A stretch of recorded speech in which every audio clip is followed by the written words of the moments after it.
दिन ही यूएई ने पाकिस्तान को बहुत बड़ा झटका दे दिया और वो झटका ये है कि उन्होंने सबसे पहले तो एयरपोर्ट से 950 पाकिस्तानियों को बाहर निकाला। फिर उनकी नई पॉलिसी के मुताबिक अब वो लोग पाकिस्तानियों को वापस डिपोर्ट करके पाकिस्तान ही भेज देंगे। तमाम के तमाम पाकिस्तानियों को पाकिस्तान भेजने वाले हैं। क्या वजूहत है और वो नहीं चाहते हैं कि उनके मुल्क में अब पाकिस्तानी आए, तो क्या वजूहत है इनके पीछे की, क्या वजह है कि हमें प्रेफर नहीं किया जाता, जानेंगे। हम लोगों से मिलेंगे वीडियो के एंड में। इतना ज्यादा हमारे साथ कर क्यों रहे हैं, क्या मसला क्या उनके साथ? मैं कोई उन्होंने वारदात डाली होगी पाकिस्तानियों ने, इसलिए कर रहे हैं। हर जगह तो पाकिस्तानी मशहूर हैं वारदात डालने में।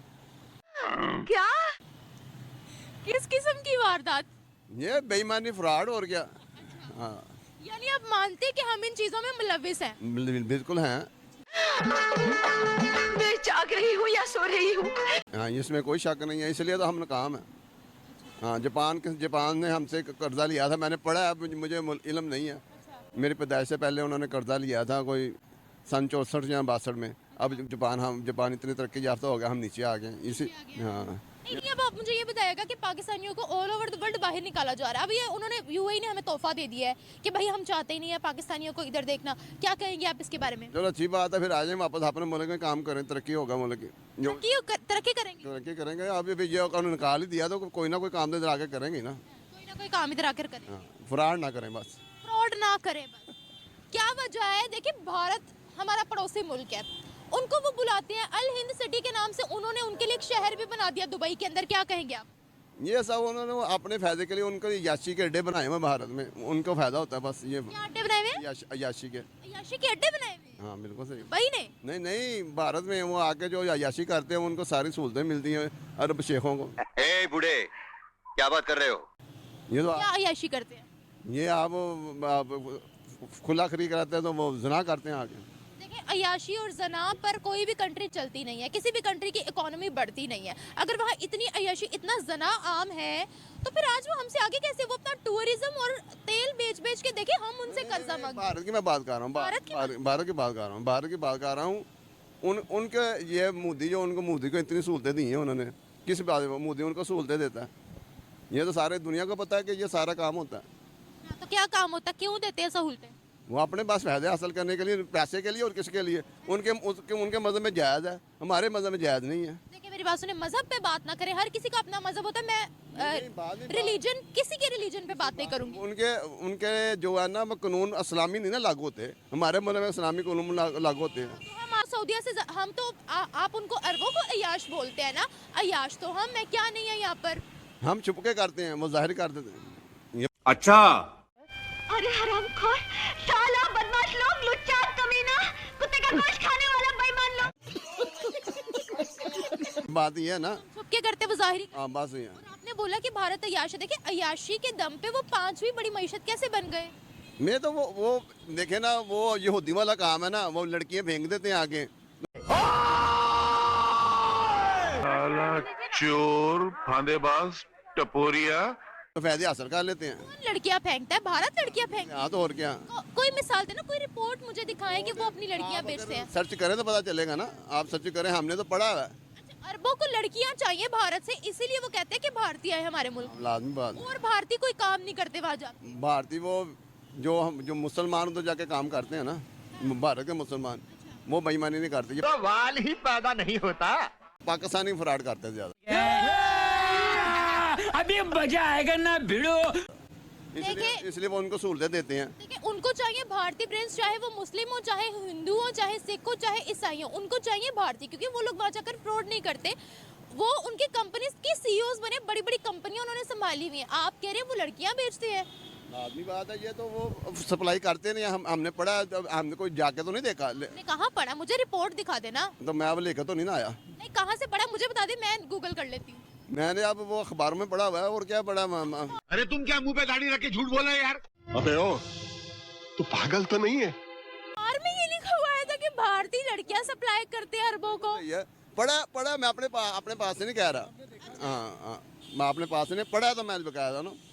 अब तो अखबार पढ़ते नहीं, अब न्यूज़ चैनल इतने आगे मौका ही नहीं देते अखबार पढ़ने का। तो देखिए, वो इतना मुल्क गिरा हुआ नहीं है कि आप कह रहे हैं कि लड़कियां सप्लाई करते हैं। वो ट्रेड अपनी ज्यादा करना चाहते हैं। कि वो यहूदी जो ना, यहूदी कामयाब इसलिए हुआ है कि वो सल्तनत इस्लामिया उसने तोड़ी इसलिए लड़कियों की वजह से।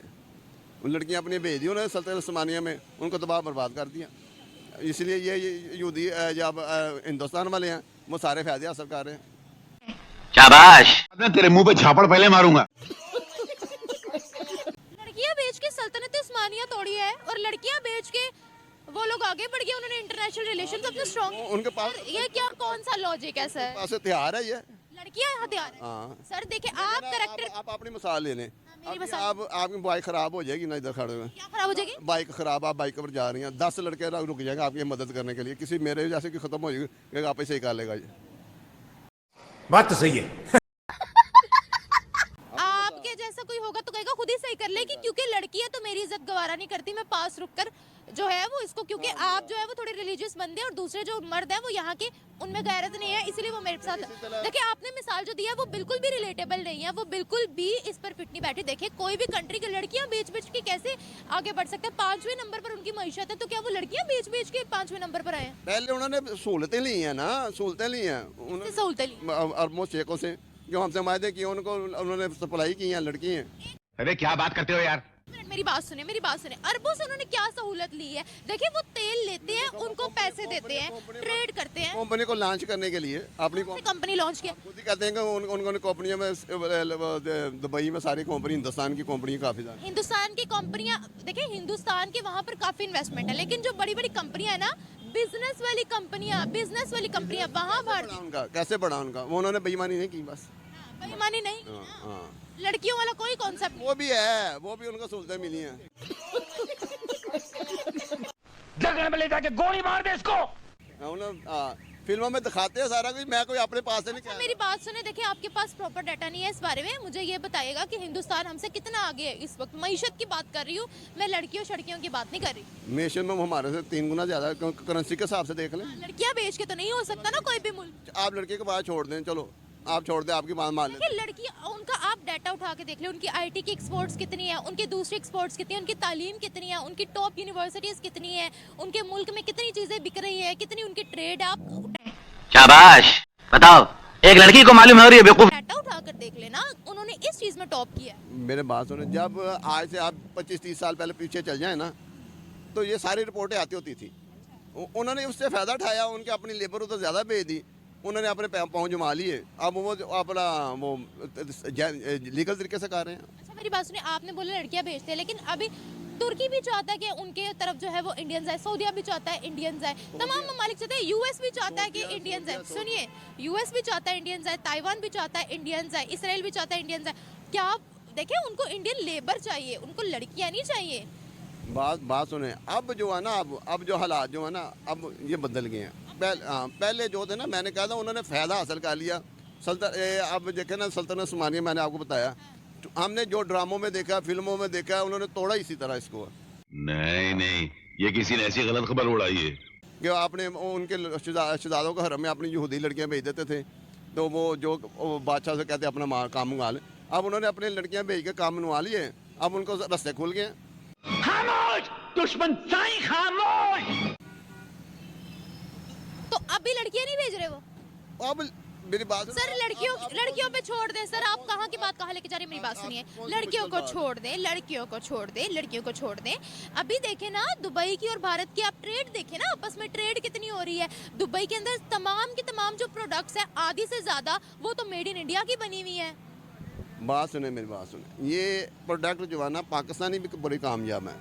वो सिर्फ फ्रूट्स वगैरह, वो सिर्फ एग्रीकल्चर में है। बाकी जो सारे हमारे अपने सिंगर गए थे यूएस में और गटर के ढक्कन पर भी मेड इन इंडिया लिखा हुआ था। हाँ, तो उन्होंने तरक्की की है तो किया ना, लेकिन पहले आपको बताया आज 25-30 साल पहले चल जाए ना, 25-30 साल को छोड़ दे, अभी कैसे तरक्की हुई? अब वो लैंड बन गई उनकी, तरीकाकार उनको आ गया कि इस तरह क्या बेच बेच के उन्होंने अपनी इकोनॉमी बढ़ा ली। तो उसके बाद चलो मेरी बात सुने, ये अब आपकी मेरी उम्र के आधी से भी ज्यादा फर्क है। देखिए आईएमएफ के पास वो लास्ट टाइम कब गए थे? तकरीबन 1990 में गए थे वो लास्ट टाइम आईएमएफ के पास, ठीक है। उसके बाद वो गए नहीं, उसके बाद उन्होंने अपनी प्रोडक्ट्स बनाई, अपनी इंडस्ट्रियाँ लगाई और अपनी प्रोडक्ट्स को उन्होंने लॉन्च किया वहाँ पर। ये है उनकी तरक्की का राज कि उन्होंने अपनी इंडस्ट्रीज वहाँ पर लगाई हैं, उन्होंने अपना सामान पूरे मुल्कों में भेजा। जाते थे, उससे पहले जाते थे आईएमएफ के पास, उसके पहले जाते थे आईएमएफ। वक्त की बात कर रहा हूँ। फिर जब वो आईएमएफ के पास जाना उन्होंने छोड़ दिया, तो वो उनका तरक्की कर ली बस। तरक्की कर ली है, इसमें लड़कियों का कोई चक्कर नहीं है सर, मैं आपको बता दूं। रास्ता बनाया उन्होंने। शक्ल से तो जाहिल और मूर्ख दिखते ही हो, एंड ऑफ कोर्स अपने आप को अव्वल दर्जे के बेवकूफ साबित कर चुके। सुन बे लपड़ झंडस, 100 साल जिंदा रहने के लिए 100 साल की उम्र जरूरी नहीं, सिर्फ एक दिन में ऐसा काम कर जाओ जिससे दुनिया तुम्हें 100 साल तक याद रखे। हिंदुस्तान जिंदाबाद, हिंदुस्तान जिंदाबाद, हिंदुस्तान जिंदाबाद। मैंने thank you so much sir, thank you so much. आज का कार्यक्रम समाप्त हुआ, धन्यवाद। Nafkasam.